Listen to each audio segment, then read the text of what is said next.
the handout. And before we start, there's two of my mantras that's really important. In any workshop setting, we share but we don't compare. So I don't know you, I don't know where you are in your sketching journey, your art journey. So we're all here together to try different things and to learn from each other. So I might pull up someone's work just to show you as a good example of a certain step.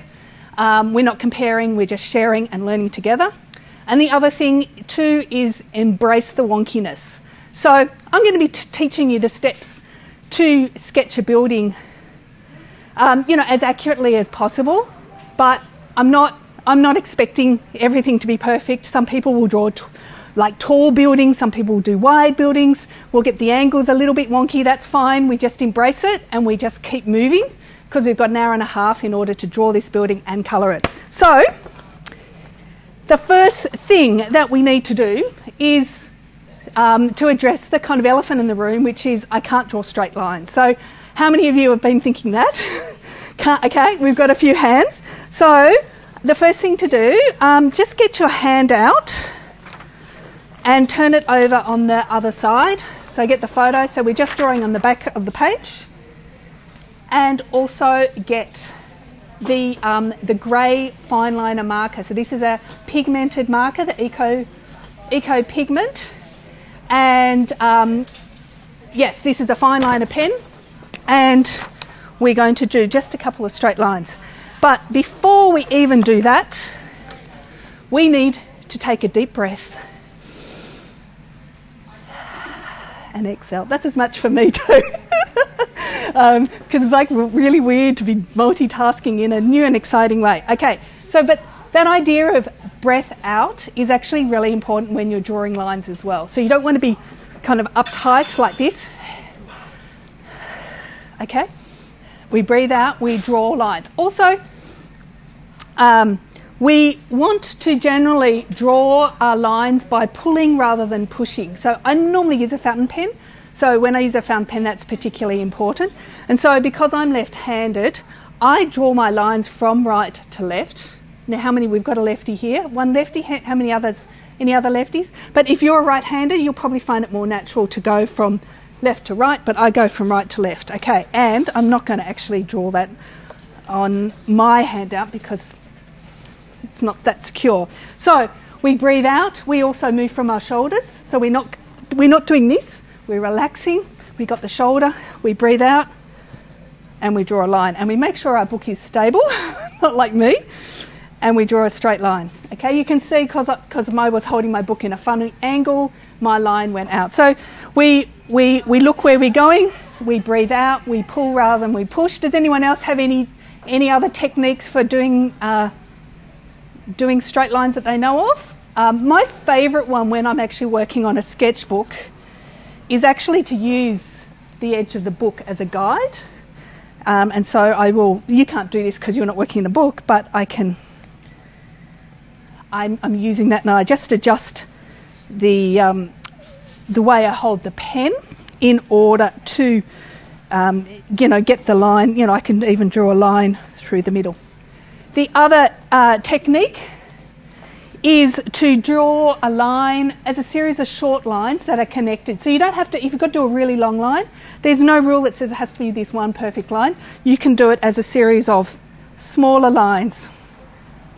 Do one, do the next, do the next. The fact that there's a little gap between them doesn't matter.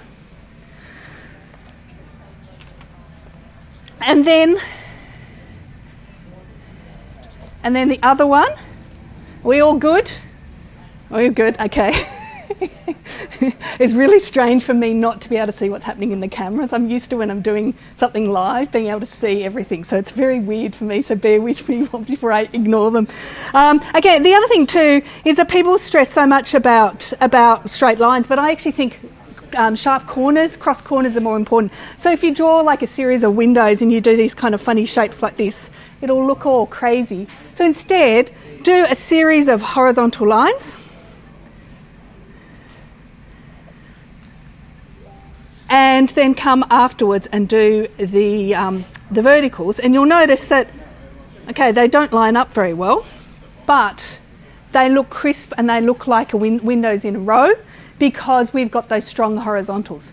So horizontals are a really important part of drawing buildings. We're always going to look for horizontal edges. Okay? We all feel like we're masters of straight lines now?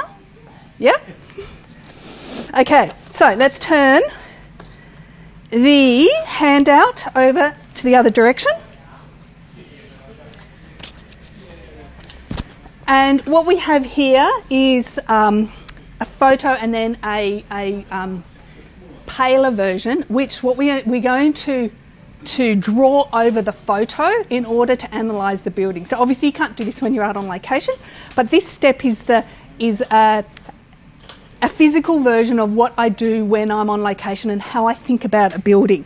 So in the handout, the first step in the handout is to think about the main volumes. So I tried to find a simple building, as simple as I could find, and because this doesn't have a lot of different volumes. So we have the main volume, which is the box of the building, and then we have a roof on top, and then we have a veranda. Now, the veranda does a lot of fun, tricky things, but basically we've got a box and a roof, and just for the sake of it, I'm ignoring the chimneys today because they're not really visible enough, so sometimes I just edit things out, okay? So what we're going to do is we're going to try and draw those volumes over the photo, because even though you think, yeah, I can see that, there's actually some nuances to how we find that. So the first thing with the box, can you all see what can see is the easy edges are the two verticals. The three verticals actually, so the sides of the box. But when we get to the top of the box, we have to look a little bit closer. And so what we see, we have a shadow line. We have this the difference between the light and the dark is the shadow line. But if you then look up there, you can see that the wall is actually on this side. You can see the wall is going all the way up to the underside of the roof. So it's between that band of the dark shadow and then the underside of the roof. That's actually the top of the box. So we trace that line. Okay, so do you all see where that is? So work along with me. So draw the side edges, this top, and then pick out that line on the side as well. So that same thing. Okay. Now, as we're drawing this, we're actually it's helping us to see those elements in the building and also get a feel for which direction the angles are going to go as well. Okay. Does that make sense? We're all good. Okay. And then the difficult thing is then when we get to the base of the building, we've got hedges, we've got a step. We've also got, it's a little bit hard to see. This is why working from photos is not as good as being on location, because it's harder to see. It's much easier on location. But I think the ground is sloping down.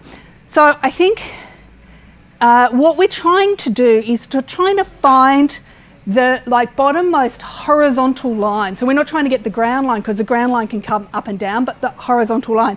And there is a line in the shadow. Can you see that there's a section there that's a little bit lighter in the shadow area?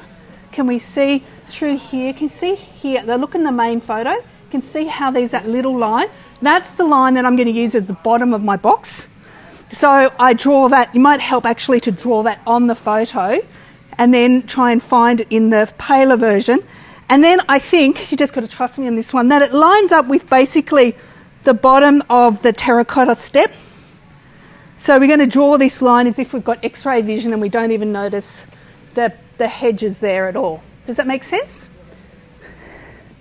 So we're trying to find the bottom of the box. So even though this is a simple building, trying to find the basis of these boxes can sometimes require a little bit of thinking. Okay? Then, yeah, we're all good? You just don't worry about the live stream people. If you've got a question, just ask me any question anytime. And then we'll do the roof. So the roof, look, there's lots of steps there, but we're going to get this main edge, this top edge through here.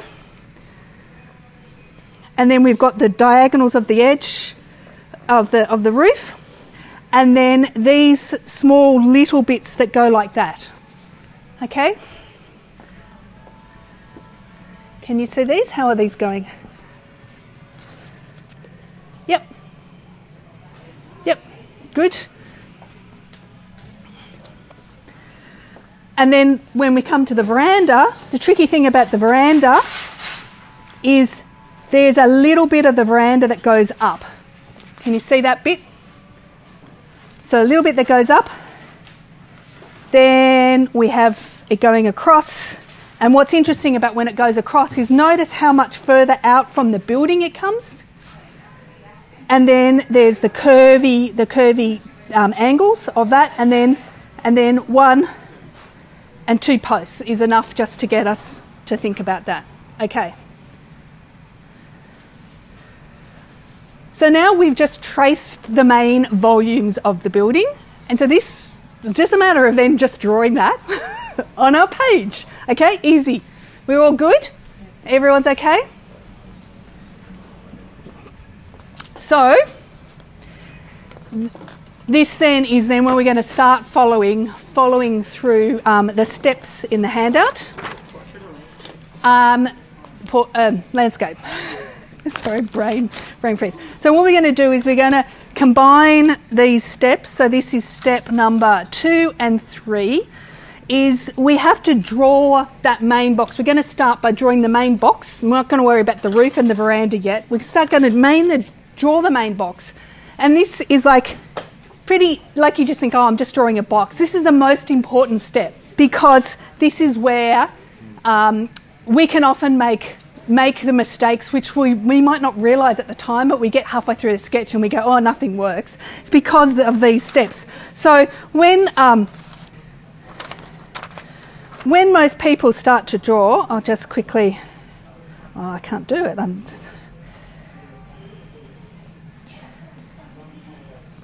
We often draw things like this, like we think we know it is seeing, like as if, and it ends up looking as if we're a bird in the air. And that's because we're drawing what we think we see rather than really focusing on the angles and the edges as they are from our particular view. So the best way to do that is to get the angles right is to think about that top line as an edge and then superimpose a clock face on it.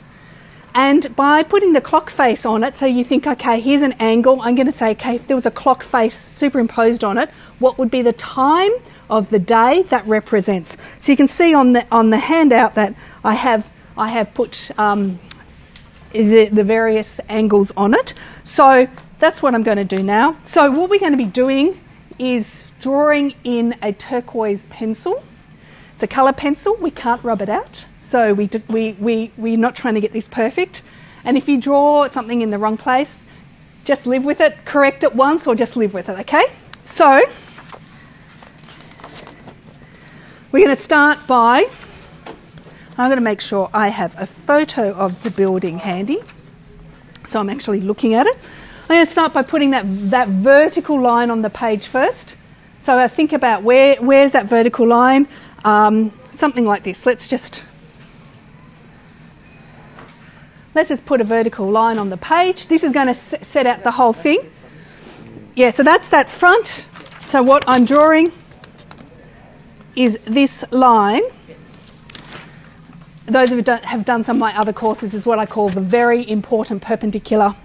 So that's established on the page. Now I go, okay, have I got enough room to put the side of the building? It's a little bit, I'm too far on this edge of the page, but I think I'll be all right. I've got enough room for the roof. Yes, I'm okay. So I've only drawn one line. I'm already thinking, is it okay on the page? So this one is probably going to be too close to the edge. So just come over here and draw another one. So we're all kind of happy. And then we're going to draw this the angle of the line. So what time of the day is it? As we look on so like I sometimes will draw a little crosshair on it. What time of the day? It's a bit after 3.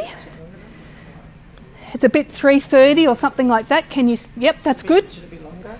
No, that's good. You'll have plenty of room. Okay, so So can you see what I'm saying? That it's about 3:30? Okay, look, see. Or 4 o'clock. Okay. We've got an expert in the house. Okay, so 3:30, 4 o'clock doesn't matter. I mean, you know, as long as yeah. Okay. So we go. Okay. I can live with a half an hour discrepancy. This is good. Okay, and then we look at, and we don't know how long it's going to be, so we just draw it into space at the moment. We'll do lengths in a minute, but we're just trying to get that angle right. So you understand, everyone's on board with that? Okay, so you start here. And so you know what I said about pulling and pushing? There's sometimes when I have to push for that line, okay, but this is just in pencil. When I come with the ink, I'll probably draw it the other way, okay? And then we have we have the other side while we're on the top of the building. So what time of the day is that? It's right in the middle. I reckon it's a 45-degree line. So what time? Someone yell out, what time is it? Can you see? 7:45? You sure? Maybe it's 7:42, okay? So we're looking at this, and so we're putting a crosshair and seeing, actually it's not quite 45, so it's somewhere there. And it doesn't have to be super accurate. Now these are the 3 most important lines in the whole drawing, and if you have something that looks like that, perfect. Anyway, how are you all going? Okay? And I can see up there someone's made a correction. That's good. So don't stress. In the end, can I pick on you? Mm-hmm. Okay, so look, if we have a drawing like this that's got one line that's corrected, completely okay. Thank you. Now you're going to have trouble fitting the base of the building in, but you might just make it. So if you have to shrink your building to fit it in, like make the windows smaller, just go with it, okay? Yeah, okay. Yep, good. I like the relaxed can-do attitude. Okay, now the base of the building. Looking at this, what have we got here? It's pretty much which direction? It's almost 3 o'clock, isn't it? But it's maybe going up a bit or down a bit, maybe up a bit.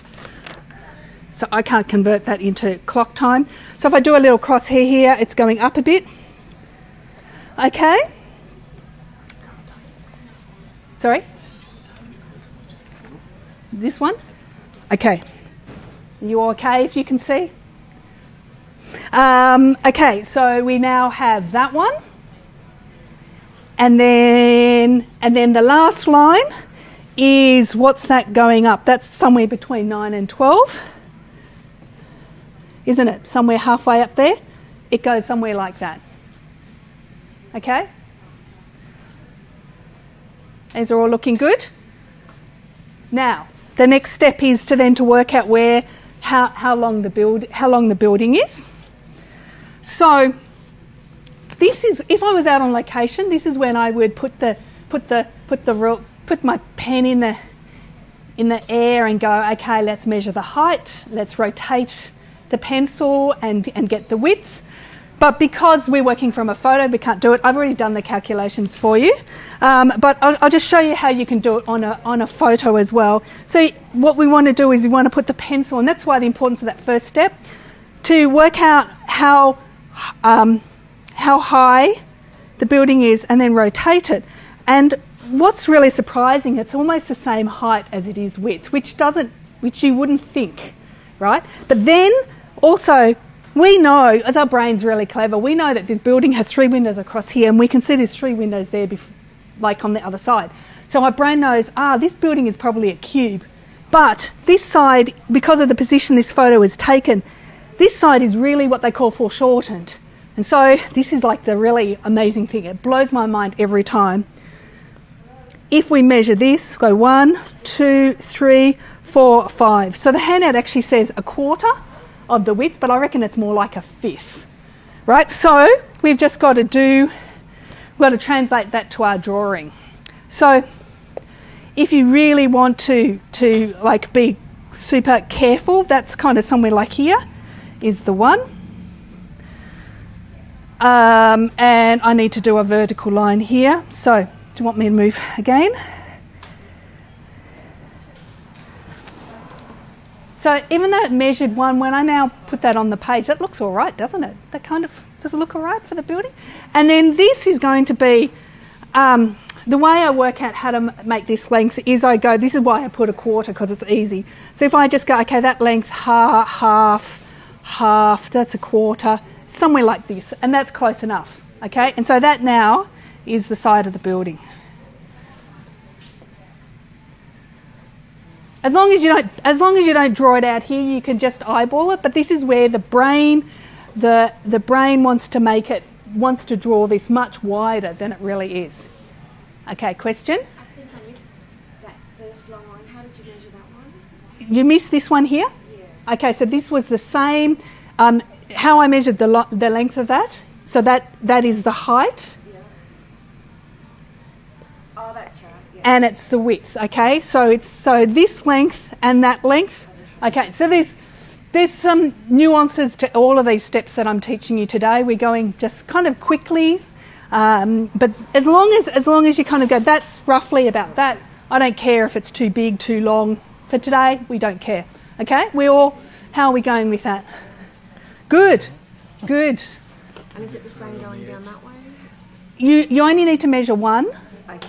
and then you go vertical. Yes, you only need to measure one side. Okay. That is the hardest part. Well, that's the most important part. And because we've got that done, we have the angles going the right direction and we have the widths of the building, then everything else that we do, we're on the right track. If we get this wrong, then it can go, like, we can get into a muddle and go, we don't know what's wrong. A lot of the time it's this first step. Okay. I need a sip of water after that. We're all happy? It's not too hard? You're following along? Okay. So the next step is the non-perspective step. So I'm not going to talk about perspective. Or what I'm doing is a simplified version of perspective. And what we have on the page is a sequence of horizontal lines. So we want to look and analyse and think, where are the horizontal lines? So we've got horizontal line, we've got the top of the arches, we've got the sill, we've got the veranda, and we've got even the top of the hedges are nice, and we're not going to worry about the hedges quite yet, but the hedges are nice and straight as well, so they're nice and horizontal. So we're not worried about the angles of the roofs, we're only worried about the horizontal things. And what happens is that these are steep at the top and they're flattening down to being shallow down below. So this is what I refer to as the fan, like a fan that pivots, old style fan. So what you're going to look at these lines and look at the fan. And this really equates to perspective. So perspective is all about extending these lines back to a vanishing point, which is often off the page. So we just have to think, okay, I'm going to draw some horizontal lines. I just want to make sure that they are evenly spaced so that the top one is diagonal, is like this, and then it's going to flatten. And then on this side, it's going to be more extreme. So we're just going to eyeball this. We're not measuring anything else, right? So I'm going to do one somewhere in the middle, something like that. You up the back will probably see if I do an uneven line better than I will from where I am. And then we go, okay, here, this is like the windows, top of the window. And then that will relate to something over there. So once I've drawn the lines, that's then when I come maybe with my pencil and see to make sure that they're all kind of fanning evenly, and I'm not drawing one that goes like this, goes the wrong direction. These should just be an even fan from angled down to practically straight. And then the other thing, so this is the horizontals, and then I start to try and fit the verticals on. So in the handout you'll notice some red lines. Sometimes I draw the centre line of things, but I'm not going to bother today. So I just need to get 3 windows in here somewhere. That will get. I'm just eyeballing it. I can't actually really see what I'm doing very much from here. like that. And so that's then the 3 windows on the top and the 3 windows below. And then I'll just do something similar on the other side. So there'll just be little slithers on the other side. Oh, and also there's the line of the roof. So that's the guttering you're doing now. The gutter, yes. And the top of the roof, the ridge. Now look at the ridge here. It's actually going to be a little bit steeper. So there's no lines that are truly parallel. They're all slightly different angle. So this one here will be up here, somewhere here. We don't have to worry about where it is quite yet because that's the next step, okay? So, follow? Yep. I can see a worried look there. Okay, so what we're doing is we're trying to get some horizontal lines. So I'm picking up, and look, I'm not worried about the proportions. So I don't care if some of my windows are too tall, some of my veranda's too short at this. We're just trying to get this idea that this is the bottom, the gutter of the veranda, the top of the veranda, the bottom of the windows, the top of the windows, the roof, and the other side of the roof comes through here somewhere too. And we could put the hedge in. So the hedge is going to be something here, and then we do the verticals for the windows. Okay?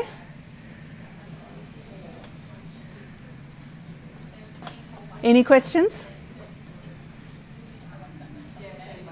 You're all very quiet. It was very chatty, the first group, wasn't it?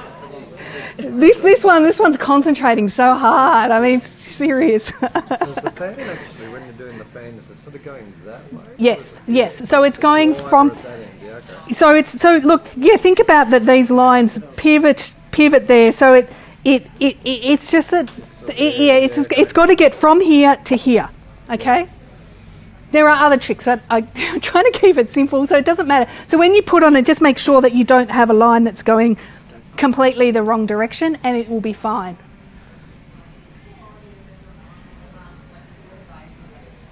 Oh, the camera's moved. Okay, so I reckon, am I okay to walk here? It's not quite halfway.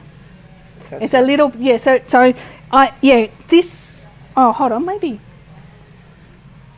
This is a little bit below halfway. This is kind of halfway. If you like, it doesn't matter. That we're just trying to get the main steps. Okay, that's looking good.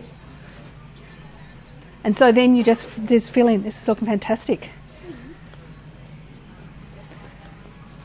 And don't trip on cameras, okay? How's that going? This is good. Going well. She made it to the bottom of the page. Yay!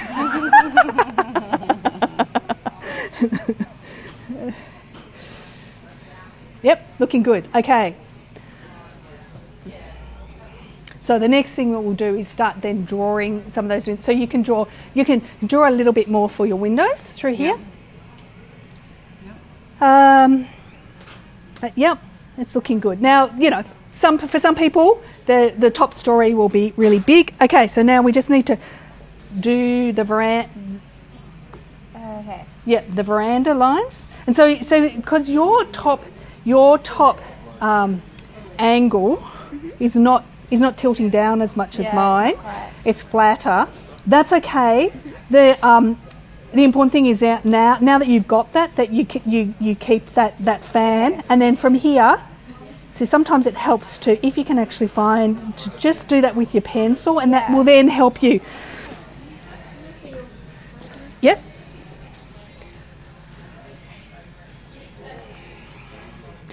So I'm like doing some tricky things like making the windows like this one bigger than that one. So look, because this is a short workshop and we've got to make sure we get on time to play with colour, I'm simplifying some of the steps.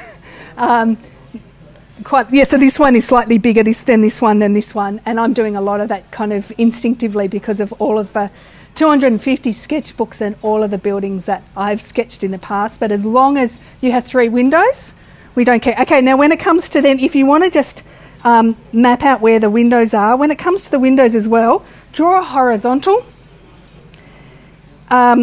before you do the curve, okay? So that way you get a nice crisp curve rather than a loop, you're ready for, totally ready for that step. Okay, this is good. So you'll have a sill down there, and then a horizontal here and a curve. Okay.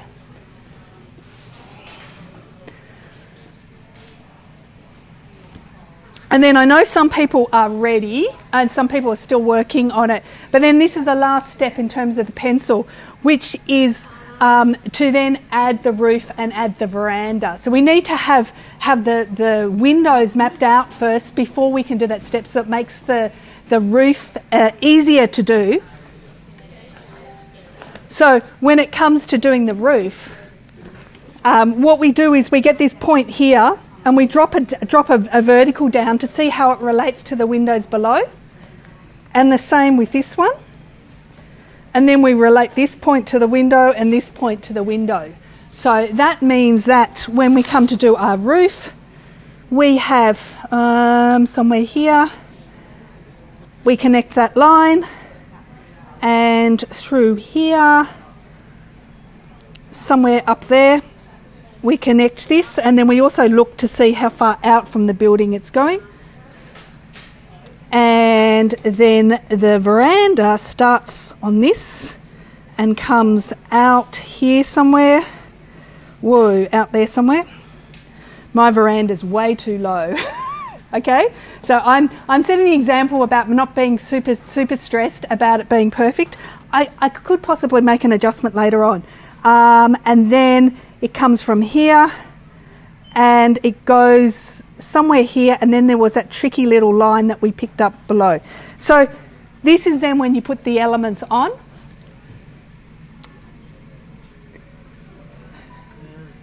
Okay, based on the box. So you can see the importance of the box initially, and then getting those windows. I've got no idea how this looks for you. What else? My veranda's too low, isn't it? Think it's too low? I reckon the shrubs will sort it out. Okay. A bit of colour will be fine. I might do something tricky, okay, later on. Okay, how are we going? So does that make sense? We're okay. So there's a couple of tricky things in the way the veranda, and also if we want to put the veranda posts in too, that's the really fun bit, because the posts and the windows don't align quite. It doesn't. It's hard to do this upside down. That's where the post goes and the post goes.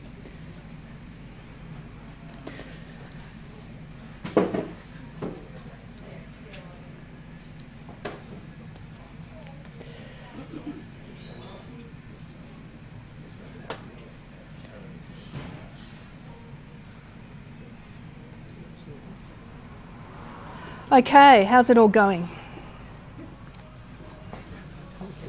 I can't, I'm all mic'd up. I just thought I'd say hello because I was going to go back. I couldn't get into the class. I didn't realise it was without a book. But I'll catch up. Okay. These are looking fantastic. Look at this. This is looking good. So one of the really fun things is the way the veranda. Okay, I'm on camera. Sorry, I'm roaming around. One of the really fun things is that like the way the windows and the veranda posts don't align because of the way like it always does my head in. Like seriously, like you think, oh, hold on. So you can see that you just got to relate everything to. It seems to line up with that. Yes, which you know in real life the veranda post would be directly here and here if we're looking straight on, but because we're looking on an angle. Okay, and then we've just got to do the I'm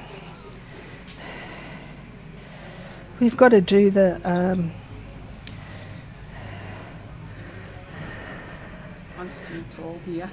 I'm gonna try and do a I can now just try and see if I can fudge, looking on your photo, fudge the hedge a bit, and so my veranda is not too like that. Okay, so we now have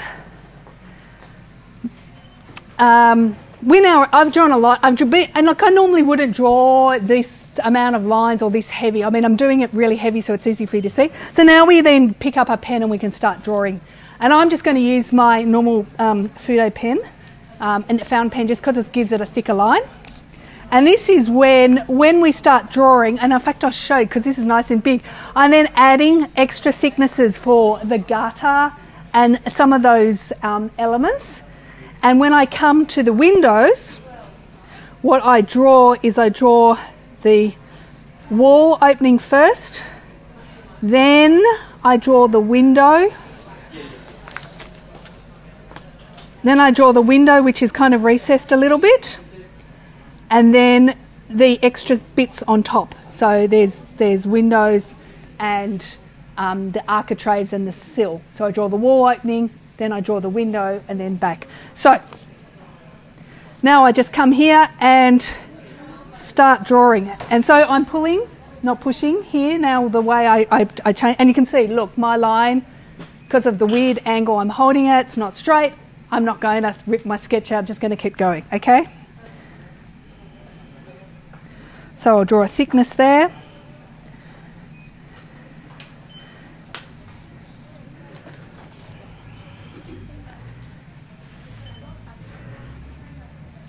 And I often work in kind of a similar way to the way we did the lines, okay? So through up here.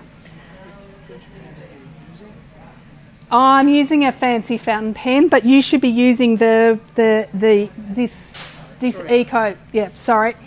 So this is the black pen. I'm just using this because it's thicker, so it's easier for you to see. And because I'm addicted to fountain pens, okay.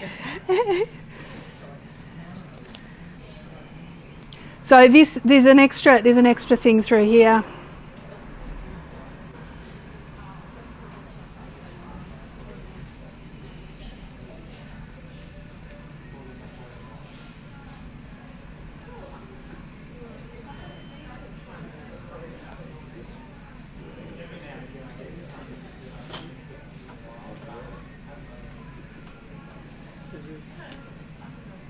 I should actually be looking at the photo when I'm doing this.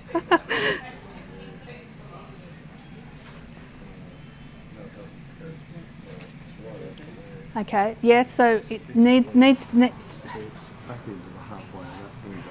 yeah, so yeah, it's through there, it's back through there, that's right. So the roof, and often too, the other thing too, which might also be why it doesn't look, sometimes it looks a bit off, is because this is as much narrow, like we know that it's a bigger roof, but from this angle, see how it's quite shallow, and so, you know, there's a knock-on effect, everything, yes. So as long as you, getting something like that, that's perfect, that's looking good. Okay, how's it going?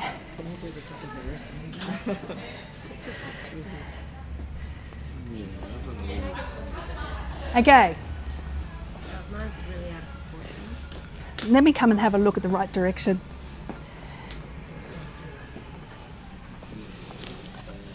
Okay, so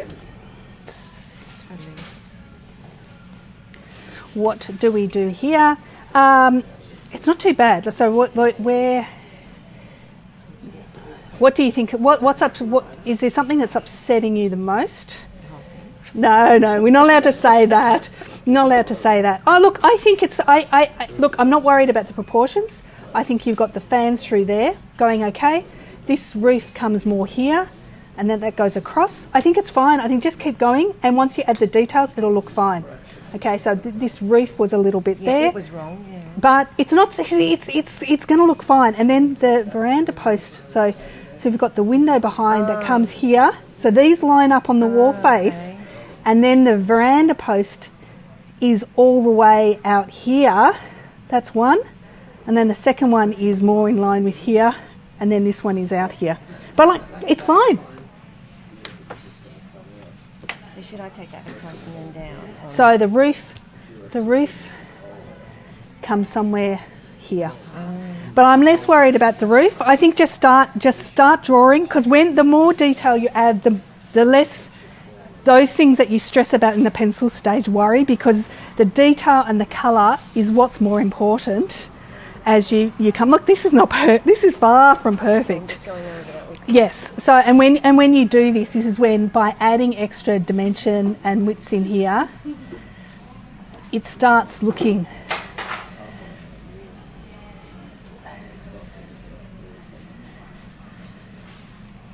it's all of a sudden starts coming. You know, the veranda post actually has like extra thicknesses to it. Hopefully I drew on the right line there, right? And then you start coming and putting these things on it, and all of a sudden it starts coming to life as soon as you start adding the details to it. Can you So tell me how you did you said the wall opening and then the okay, yep. window? Yep. So so you do the wall opening first. So let me draw on this. This will be an easy way. So what I drew is I drew the wall opening first. Oh, so yes. so like the thing that's punched in the hole, and then you can see there's thickness. Yep. So then I come and put the window Okay. in there, and then I put the all of the extra things over the top. Okay. So you're doing so in the same way as here we did the lines of the windows on the wall face. We do the wall face first, and then we go in, and then we come out. So Okay. it's adding that thickness that makes the buildings really jump. So I think my window's a bit too tall. I have no idea. It's like nothing like surprising myself. No, it's looking great. Look at this, perfect. I'm Good. embracing the wonkiness. You are, but it's like really, it's going well. And you can see as soon as you start adding the thicknesses on now, the thicknesses and the depths, it comes to life. This is looking good too.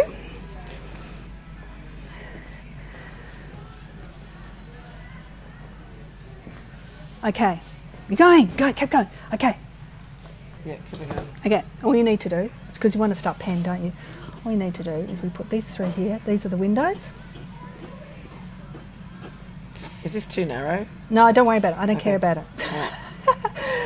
While I'm here, I don't know about the sides of the buildings. But anyway, okay, look, that's the windows, and then where's the posts? Where's There's two there. one there? Yep. And the other one is on this side, lines up with this building here. Okay, that's all you need now to start inking in from that. Okay, lovely. Looking great.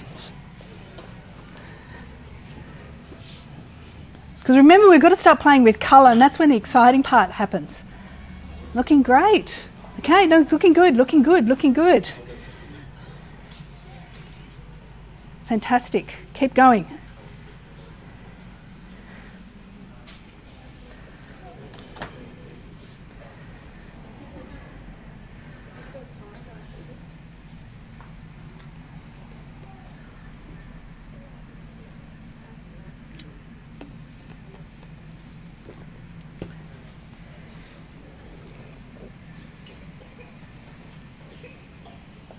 Just yell out if you've got a question.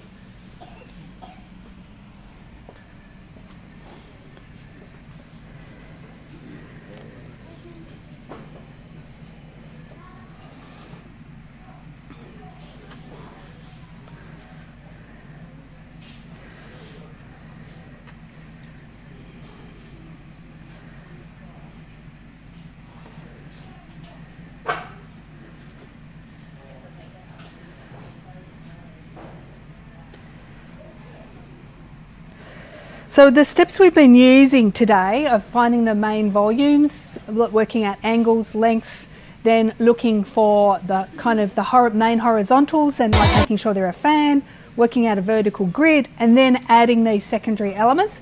That's like a really simplified version of what I use and teach inside my online courses, my foundations and my buildings course as well. And they can apply to any building, not just this one. There's steps that you can use for any building. These are looking great.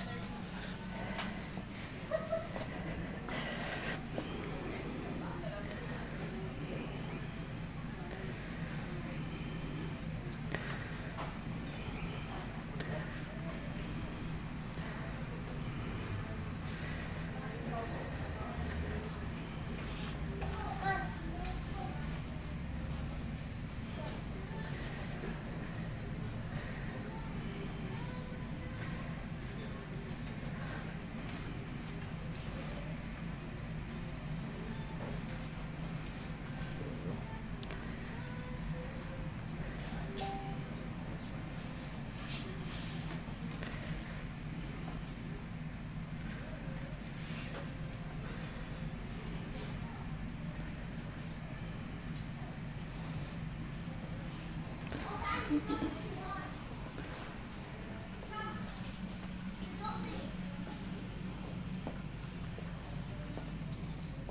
the hedge or? Yes. What time did you start?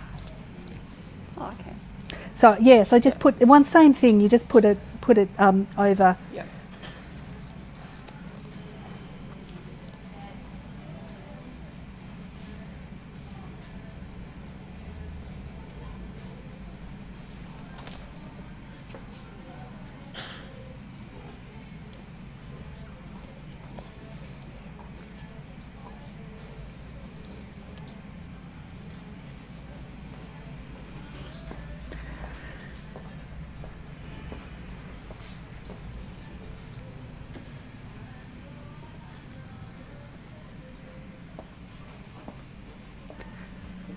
Oh, looking good. You happy? Yes. Happy so far. Okay, we're all having fun, aren't we? Okay, so. Okay, so the side of the building, the side of the building's a bit complicated. So I basically just ignore the awning, right? We simplify it, and basically the same kind of steps in that I'm doing the wall opening a little bit, and then maybe if I just look at a photo, so let's work out, and then you're not going to see the window. There are these sills in there, but as long as you get something there, it's not going to be a big deal because of the way it's in the shadow. It won't matter. So we just do something as simple as that. As long as it's not completely blank, that goes well. Okay, yes. So, yep, that's good. Now this is where this fan. I'm just going to come. We got to get from there all the way down to here. Yeah. So this one is probably we'll live with it now. Yeah. But this is where it's like we got to get down there. In fact, there is a trick that I have which I didn't talk about, which was if you try and find the halfway point of that and the halfway point of that, that will just give you an in between line. Okay. That kind of then helps you just no. It doesn't look right, does it? It looks too steep. Somewhere there. As long as it's fanning, it's not going the wrong direction, it's fine. How we go. And we can see the difference between working small versus large. It takes longer when you work large, but this is going well. You get to do all the extra lines and details. It's looking great. Okay, so what I'm going to do. Should I be going on the bottom line or the top line of that blue? Or does it really matter? Doesn't really. I reckon top line. Go top line, just because I think this coming across to here is going to look better. But it's 50-50.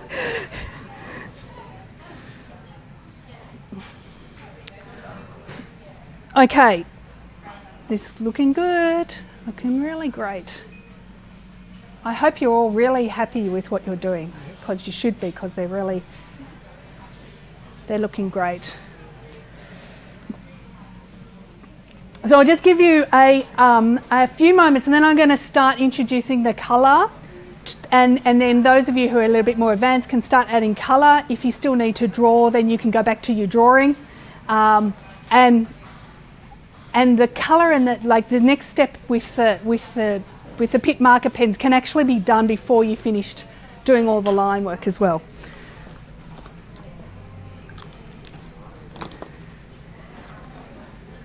You do the hedge with this as well? Yep. And so the hedge is the same thing. You just look at those relationships between where it comes, how it comes past somewhere halfway between the posts. Yeah. And then extends even bit further beyond the veranda.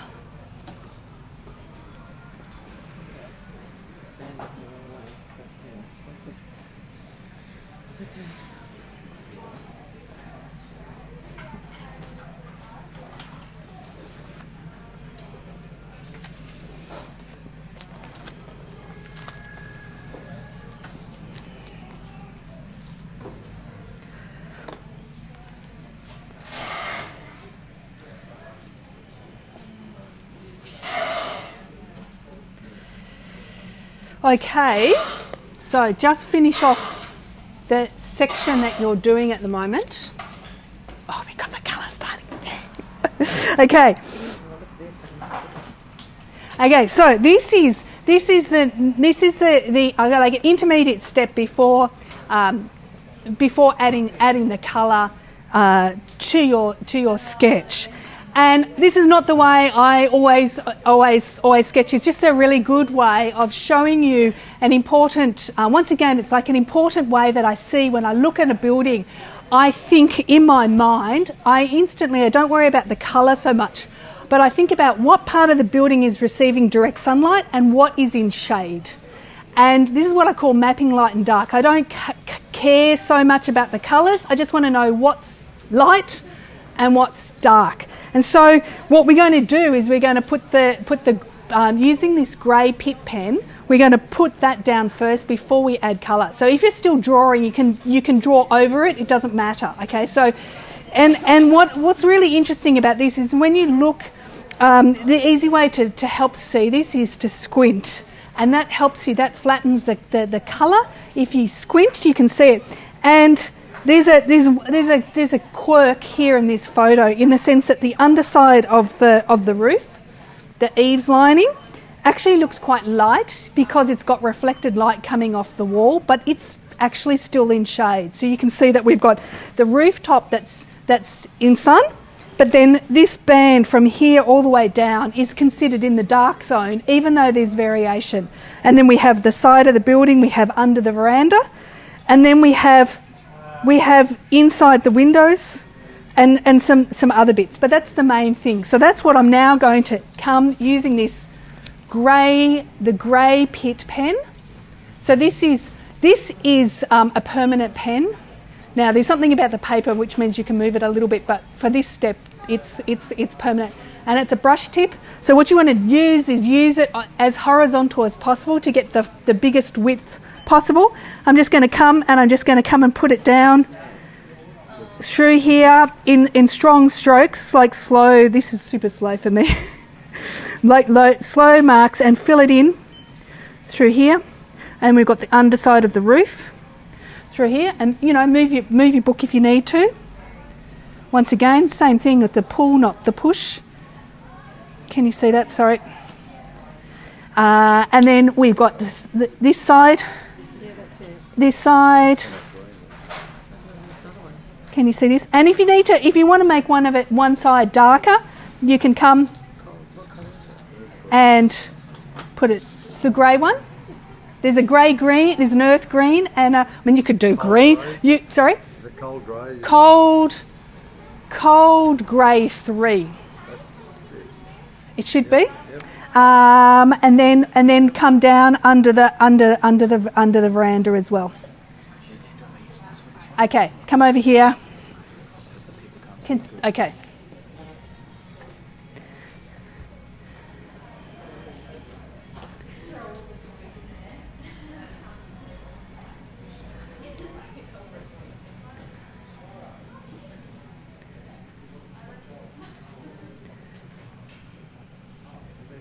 Oh, hold on. There's something interesting here, which the shadow comes like this, does it? Yes. This is what happens when you actually look at the photo. Here's the photo. The shadow comes down, yeah. See how it comes through here? And in fact, there's a little bit of light. This is because I was worrying about the camera, not the photo. That's all right. I've lost a wall then, that's why. You lost a wall? No way. Okay.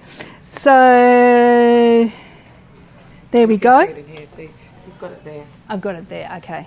Yeah, so put it there. The one. Did I do it right there? Yeah, you did. When I was concentrating. Okay, that's good. Okay, and then, there's other little bits through here as well. Okay. Okay, you've done your windows. They're very nice. Okay. So you can see there's actually more detail to the windows than I've actually drawn them. So it's also what's here, this step here as well. So, and if you want to darken some of them, so like the one, you can go back over it. Okay, so the one The one under the veranda, I want it to be a bit. I want it the down here. I want it to be darker. Yeah. A bit darker. And then all of a sudden, or those of you who are stressing about your proportions and everything, look, starts jumping off the page, doesn't it? It doesn't matter. Just do it. I normally like pulling. I normally that way. Okay, that's fine. If it, I just because I'm a fountain pen user, I paint. I'm always pulling rather than pushing. So, okay, you're getting the slither of light. I'm impressed. That's good. Not like me who went all the way to the bottom. How's that? Looking good.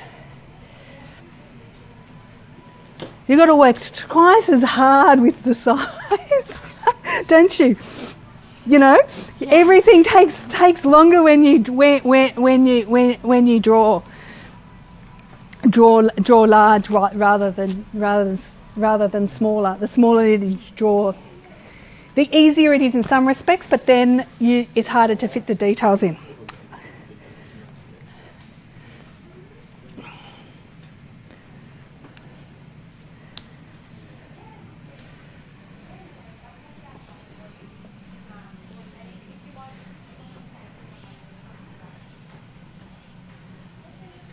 This is the fun part, isn't it now? You just that's looking great. Hope you're happy with it. You should be. Oh, look, you've even picked up detail in the doors that I've never seen before either. Now, if you have a chance, you can actually come and add a few more lines through here. Yeah. See these extra lines through here, and that will make it look more three-dimensional. Okay. But keep going. It's looking great. Okay, and then I've been cracking the whip a lot today, I know, trying to getting through the drawing stage so we can get to the colour. But this is the last bit, and then you can play with colour yourself.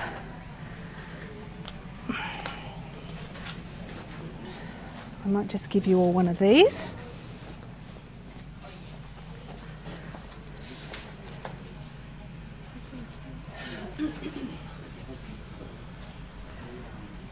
I need another one.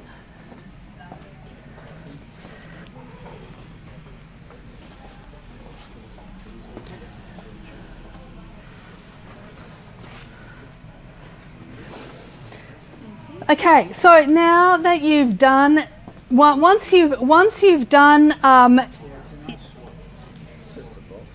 the shadows, I then recommend, while you were given a second page, is to start play with colour before you actually add it to your sketch.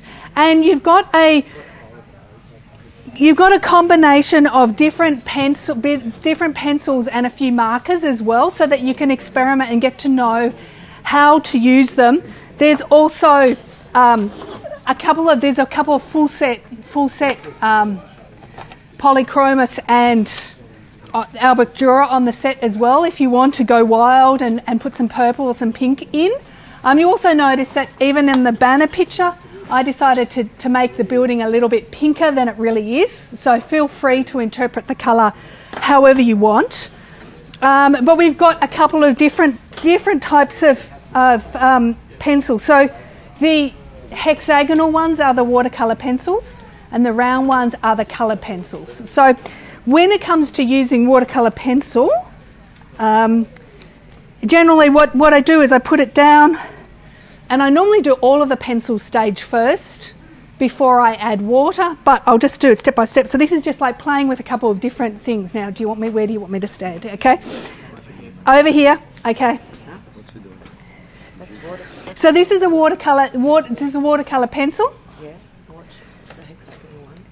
And then we have water brushes.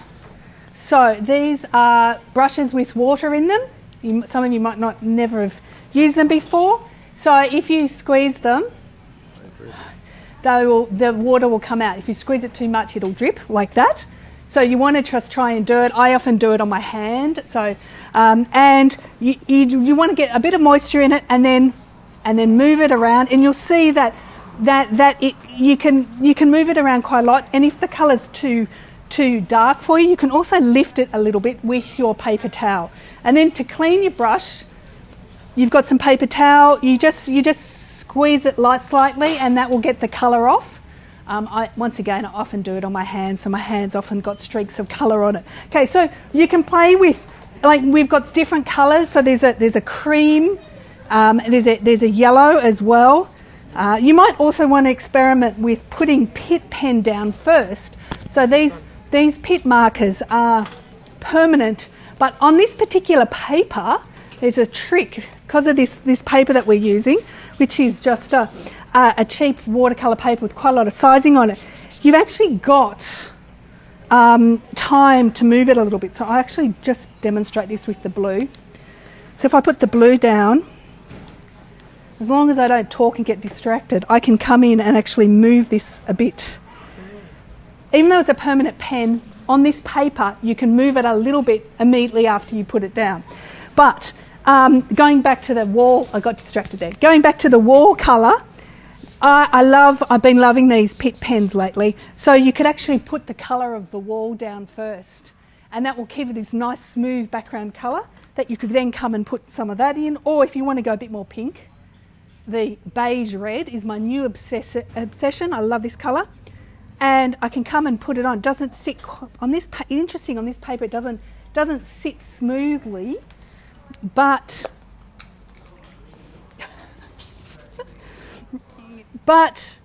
see, okay, my brush wasn't clean, was it? No, okay. But then I can come and move it on, and I actually get this nice colour. So you can experiment with different things. When we come to the hedge is probably the most interesting part in terms of the colour, of how we can do the colour. We could do the top of the hedge with the bright yellow.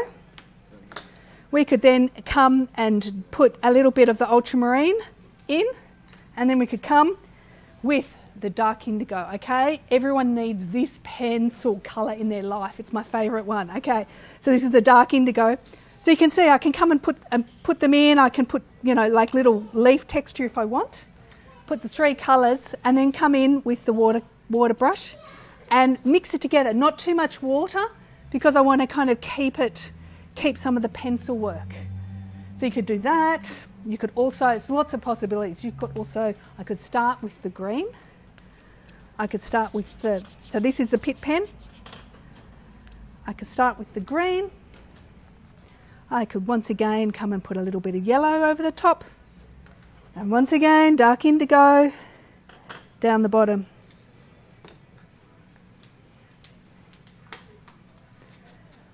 And then mix that together. And because this paper, I'm mixing the pit pens, which is pretty exciting. Okay, so there's a lot of fun things that we can do. So the rest of the session is just free for you to finish drawing, and then mixing around, adding colour, and doing whatever you want.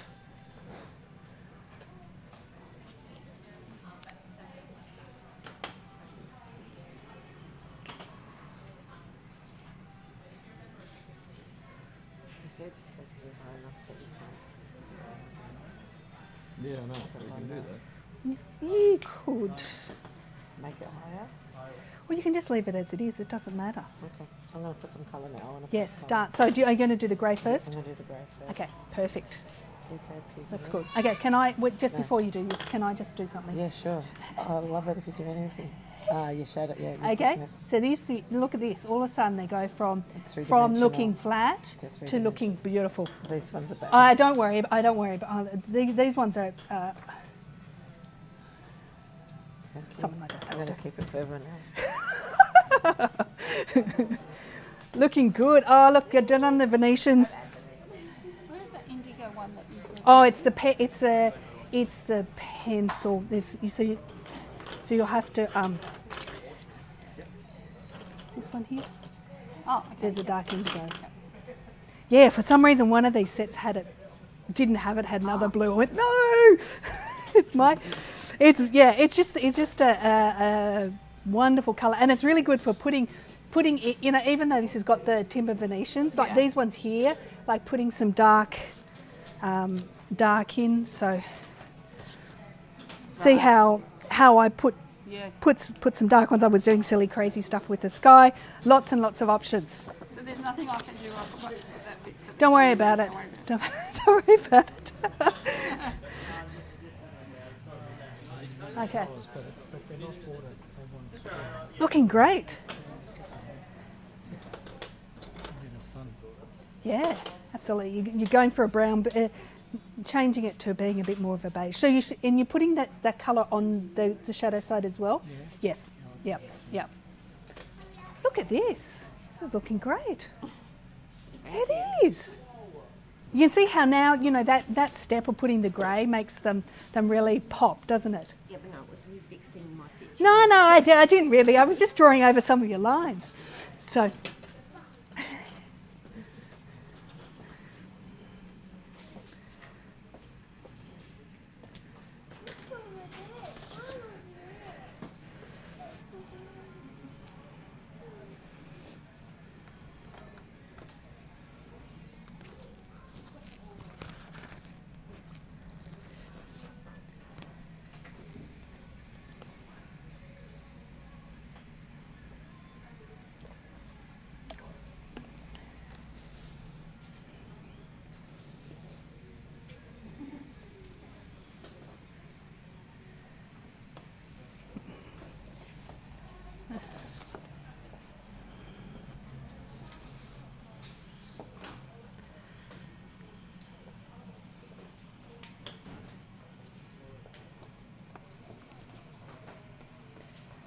look at this. Looking good. These are cool. I've never seen Yes, yes, yes. So really convenient. Yeah, just yeah. Really convenient. So yeah, and then you just clean it on the, or sometimes you need to squeeze it a little bit just to flush it through. But I mean, even if you don't have, as I said, I just do it on my hand all the time. I just like clean on my hand. So yeah, so super convenient. I love these the Faber-Castell small size ones as well. Yeah, really.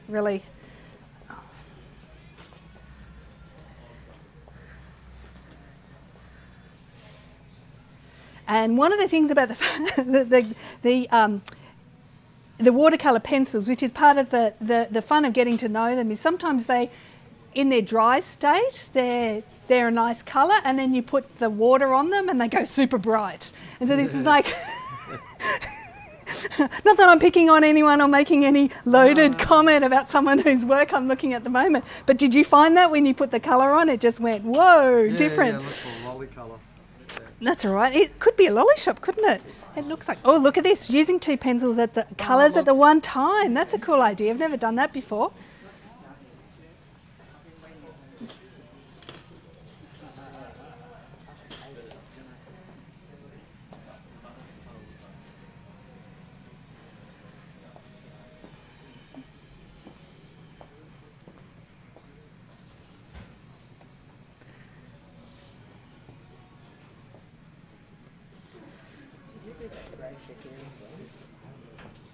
Yeah. All of this track. No, to go over that. Oh yeah, one minute.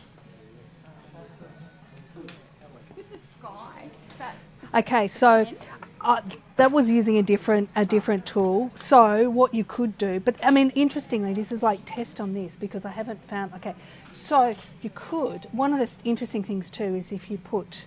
Do you mind if I use your spare piece of paper? Yeah. Okay, so what happens if we put some white? Is there a white?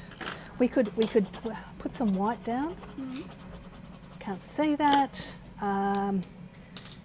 We could put some of this. I don't know. I haven't used this like on this paper, and then we can move this. Oh, okay. Wow. Okay. So actually, this paper works very much like I was using a slightly different marker when I did that, but you see, you're still going to get those. Yeah. You're still going to get those lines. Yeah. So, and then also the white underneath it is making it. Making it creamier as well. Mm-hmm. And then you can put a bit more water and move it around a bit. Awesome. Or and maybe even like, I don't know. Yeah. That's yeah. probably a bit too stripy, but yeah. So Yeah, cool.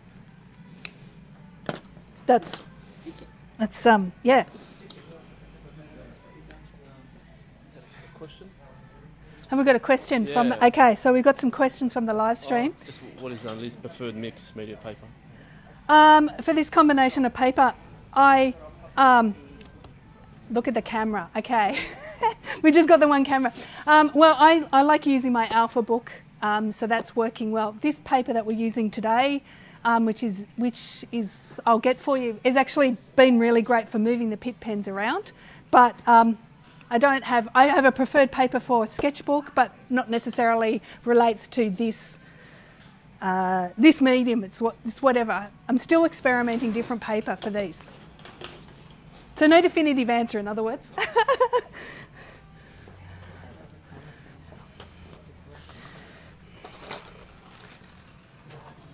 So this is the paper that we're using. Can you see that? Okay, this is the paper that Eckersley's gave us to use today. And so because it's got quite a lot of sizing on it, Canson Montville would also be quite similar in the sense that you can move the pit pens in this paper more than you could on like 100% cotton paper. I don't think you'd be able to move it as much as this paper. And I hope you're all enjoying this live stream. It's very weird to be dealing with them and you guys who I can't see at all. Are there any other questions? Okay, good.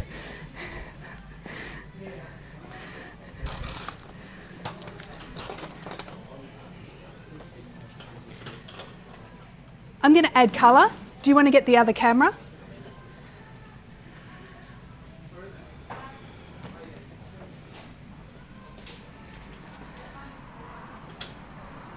So we've got, yeah, okay. So can I actually do this horizontally rather than vertically for a change? So while everyone's working, I thought I'd add colour to mine. And see what happens. Okay, so he's going to move. It's going to move it so it's not easy to use.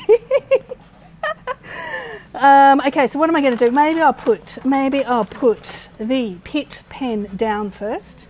You can see all these turquoise lines that I did, which might be distracting when I come through here. So I'm going to put this is ivory, pit ivory through here. And then I'm going to do the same thing and put that over here. And then down here, I've got to remember to look. So this is interesting. No, this is the alpha paper, so it's not moving as much. So through there and that little bit there. And then I want to just pick it up a little bit because this is that's quite subtle. This is cream, and also one of my favourite colours. So I'll come and put some of this on through there. Oh, where's the window? Concentrate. Can I put the picture here like this?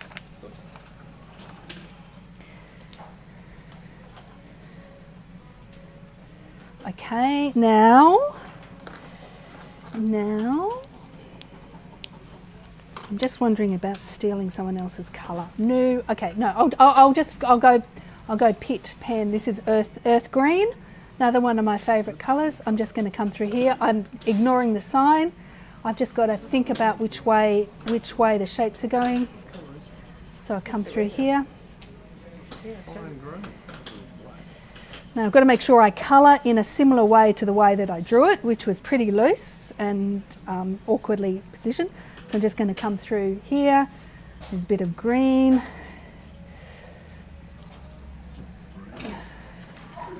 Through here, maybe a bit of green up through here as well. Okay, now what am I going to do? So this is burnt ochre. That's not the colour I was thinking was going to be a different colour. So I'm going to come through here, add these. My dark indigo. It's now when I'm actually drawing this. Okay, the window only goes that far. Okay, through there, maybe through here as well. I'm going to leave the roof white, I think. because I think this will be too dark for it. Yes, that's too dark for it. Because I'm not using that paper, I'm using the alpha paper, so I can't actually get away with some of the things that the group can. And okay, so hedge. Yeah. So we go along the hedge through here. Can I have a bright yellow? Can you do that on yellow?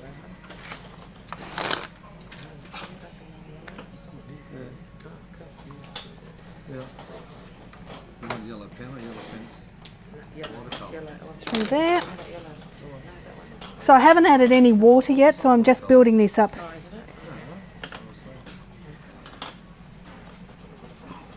That one's, is that the one you got?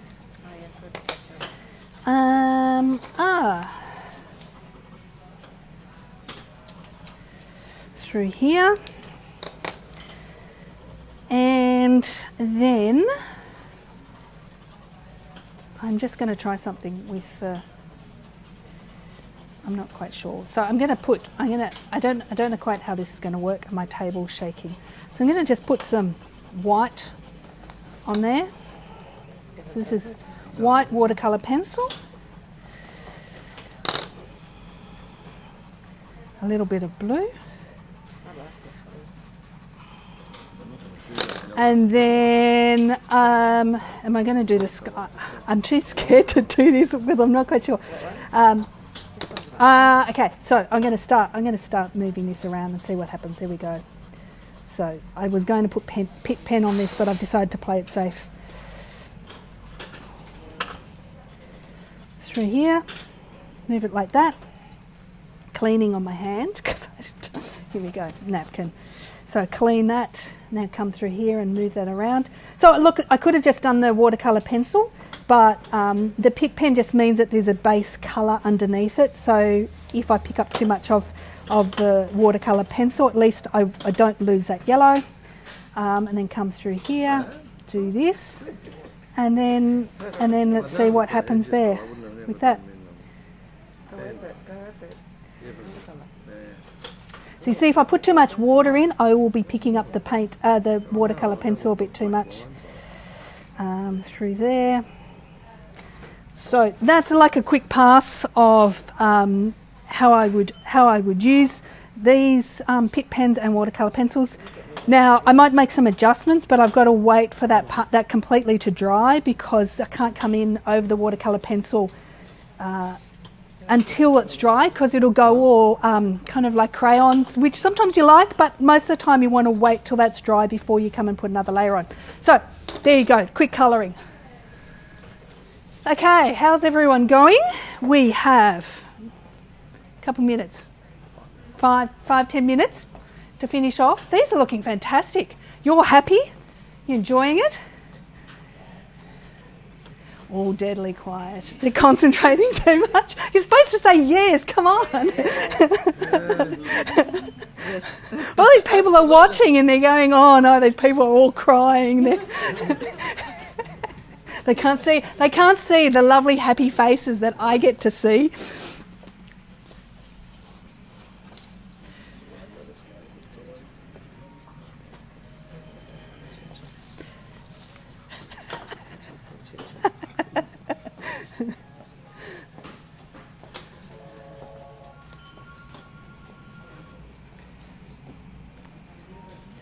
Oh wow, look at this. Lots of experimentation happening with this one. Yeah. Look at that gradation. Is that what you call it? Mm-hmm. This is looking great. Now, did you move the blue yet? Quick. Oh, I'm just going. Oh. Quick. If you left it too late. You left it too late. Okay. You only got seconds. Oh. So, what I would recommend... True. No. You could lift it, yes. Wait for it to dry, completely dry, and then you could put the pit on again, okay. And then quickly move it, if you know what I mean. So like this here. Actually, let me test it, because we had this here. So that's dry now. So I can now come and put more. Let's come and put more on. Right. And then quick. And then move that, and then that will hide those original lines. But I think you have to wait till it's dry first, okay. And then that will do it. Okay. Cool. But yeah, so that's the thing. If you're going to do it, was this yours? Yes. Yes, please. I don't want to steal your blue. How could I, you know, this was the grey. How can I lift that so it just doesn't look grey? Does it matter? Okay, you can't because it's permanent now. Okay. So I would just, did you add the colour over it? That was white. That was... Okay, yeah, I know, but the colour should go over the grey bits as well. Okay, Okay. I don't know Yeah. colour. So when you colour, Okay, just to lighten it up. that will then so then it ties together. So whatever you did in terms of the colour here, this Look should at all come my either. heavy lines from... Anyway, it doesn't Yeah, matter. no, it's fine. You know, and then here, so this So I've got in my a dark. windows. I need the windows to be darker. Yes, so you could do. That's when that Black one or that dark indigo. this one you're talking about? Well, this is not a water. Is there Water. a dark indigo over there? No, this is not. Let's see if I can steal one from another table, because some. There it is. That's not waters. Can I steal this from you? Yeah. Here we go. And then I can do it. So then, okay, great. So that's for So my windows. is that dry? Yeah. You don't. Yeah. You don't want to put pencil over damp paper Gotcha. because it can do. We've got tree. Oh, look at this. We've got trees. We've got background. We've got all kinds of stuff.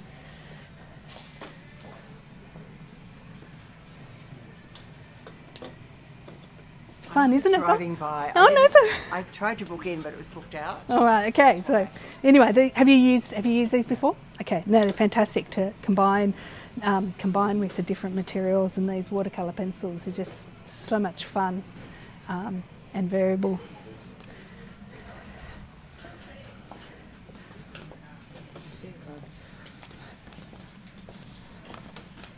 That's my book. That's my I'm sketchbook. waiting for Amazon to deliver your 5-minute drawing. Okay. Starter. Okay.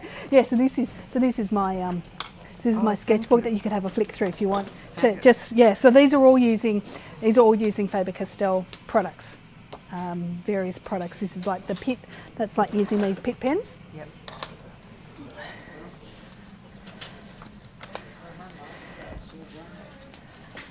Yes, you are right. This is lovely, this colour. Yeah. Okay. We've got a dark indigo convert over And here. look, it picks it all up. It does. So the dark windows, if you feel like that putting a bit of dark in the windows, even though we see that it's a light colour, when you squint, see how dark it looks. Yeah, And so therefore, I might even add a bit of dark to mine as well. So you can see when you squint that it's dark, and that then is what really punches it out. This one. Yeah, dark indigo. So that won't move. Oh, is that the hexagon? No, that one will. No, Okay, yeah, yes, that's right. The hexagon one. The Yeah, so smooth that's one. good. That will move a bit. So what for my little lattice. Looks like little poopies hanging down. But anyway, all right. Okay, so for that, I like these those are not. as well. There is a.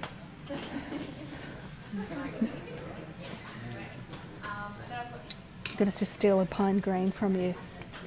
I'll steal this one from you. You're done. There's this colour,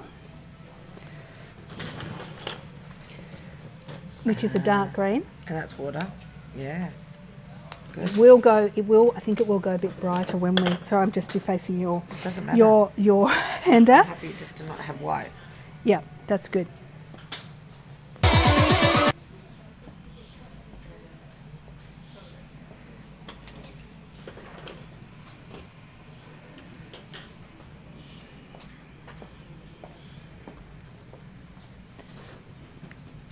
How are you going, Mary? Oh, well, this is the fun part. Yeah, it is. Okay, second time round. Absolutely. It's good. It's looking great.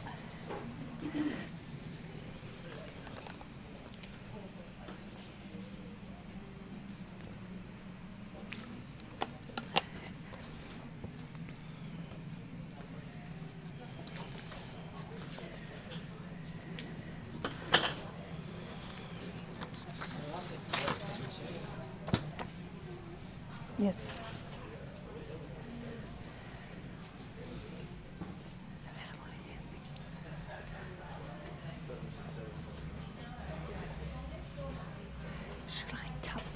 then finish here.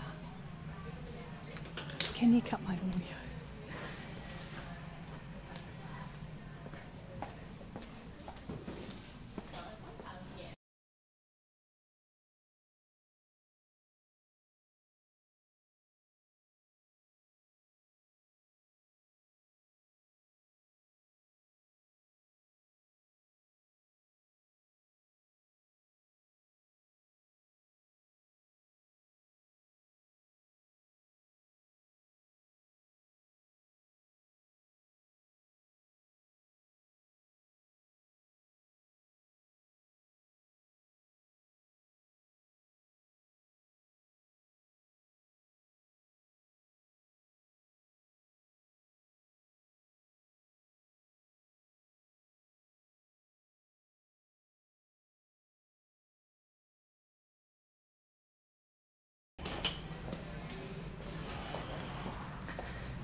So we've just got a few more minutes. I'm just going to say goodbye to the live stream people, and then we can wrap up here. So, am I in camera? Closer? Closer? Got the thumbs up? Okay. So, I just want to thank everyone who's been attending the live stream. I hope that you've been able to follow along with the steps and enjoyed learning how to sketch this beautiful Jimmy B building, following those steps of volumes, angles, lengths, adding the elements, and then going to pen, and then mapping light and dark, and then having fun with different colours. Thank you so much for being part of it.